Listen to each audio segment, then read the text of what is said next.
So let's go over the Glideboard. The first component is strength.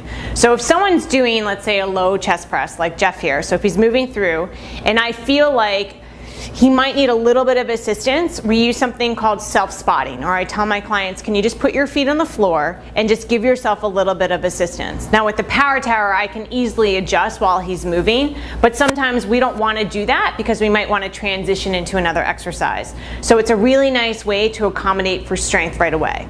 Now if you want to make the exercise harder, he can place his feet up. So we use the word straddling or staggering. In this position, if he's long sitting, that requires a lot of hamstring flexibility. So now we're kind of moving into the mobility section. So if he's having problems there, sometimes bending the knees might help.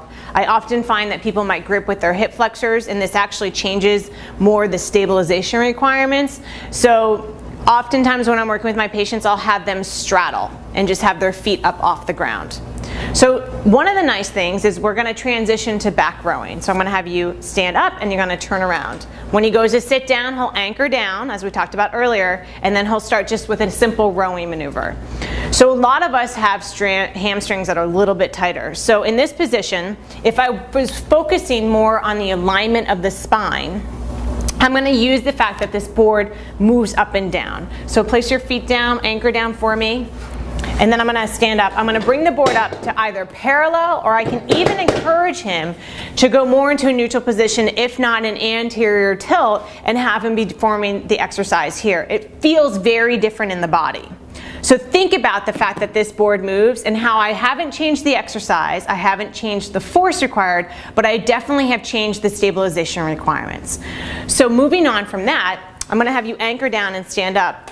The Glideboard, it comes to a parallel position. So when someone is seated lateral, for instance, I'm going to have you go into a torso rotation, and we'll use one handle for this. He'll anchor down. People don't know where to do with their legs. So I have people start with a widened base of support with their feet down on the ground, so they're self-spotting and giving themselves more stabilization. They'll just start with a simple torso rotation. Moving from here, you can still go narrow base of support with the legs. And then you can go wide again with the legs and legs up, and then you can bring them together. But this requires a lot of strength and stability. So for people, what I tend to do is have them sit mermaid or merman. So mermaid would be one leg can be back, the other leg's crossed in front. It takes a lot of hip mobility and not often something that we see with people. So this leg can come out, and then he can have a little bit of a figure four. It doesn't have to be positioned like this. You can do it the other way, where the leg closest to the base is bent and the other leg is straight, whatever feels or looks the best for your client. So that's mobility and how to accommodate. The next thing is moving more toward the awareness section. I'm going to have him anchor and stand up.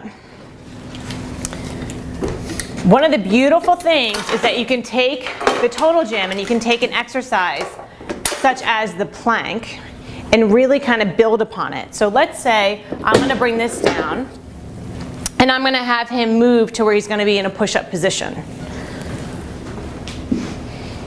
And if he's doing a push-up and I think this is easy, or it's a good strength requirement for him, but I want to make the exercise a little bit more challenging for stabilization, I can have him walk his hands down the board, push the board up, and now we turn this an open position. So that gives a lot more feedback if you might be moving or tweaking or compensating some way, and it makes it a lot more challenging. So going with this concept of open, you can slowly come back. I'm going to have you straddle, push the board up, and take a seat at the bottom facing away from the tower. So you're going to go the other way.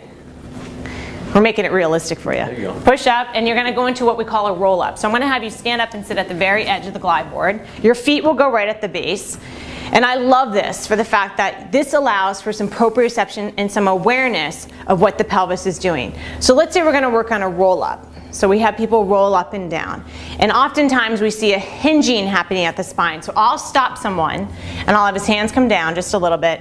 And he can put his hands on his pelvis for feedback. And I use the fact that the board moves and he can tuck under and push back to allow him to develop the awareness of movement and isolation of the pelvis. Oftentimes I really say, let's really move and let the Glideboard move and really kind of tuck under and back and let the entire body get into the the motion and then really tell, okay, keep the shoulders stable, and then just really start to isolate it out.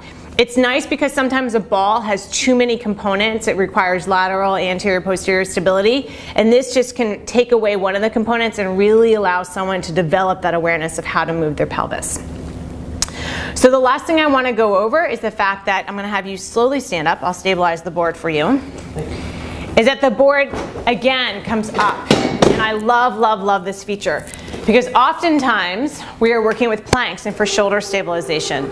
And we go from like a plinth to maybe a bench to a floor. And it's kind of hard to document when they're building their progression in strength.